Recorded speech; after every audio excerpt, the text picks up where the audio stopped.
Assalamu alaikum. Fear and anxiety.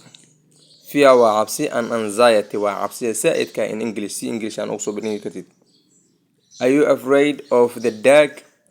Are you adiga afraid maka cabsata of the dark? Are you afraid of the dark? Adiga mugdiga kama cabsataa.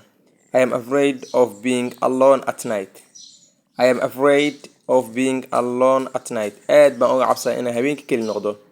Aad baan uga cabsadaa habeenkii inaan keli noqdo. I am scared of snakes.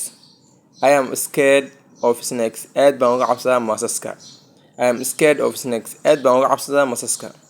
I am frightened of spider. I am frightened of spider. Aad baan uga cabsadaa caarada. I am frightened waan ka cabsadaa of spider caarada. I am terrified. Aad baan u gariiray. I am terrified waa cabsida oo gariirka qabowga gaarto. I get scared very easily. I get scared very easily.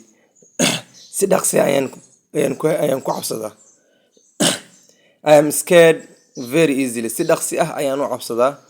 I was terrified when I heard the noise outside. I was terrified. Aad baan u cabsaday u gariiray when I heard markaan maqlay the noise outside. Markaan banaanka ka maqlay qaylada. I was terrified. Aad baan u gariiray u cabsaday when I heard markaan maqlay the noise outside. Markaan banaanka ka maqlay qaylada. I am worried about her health.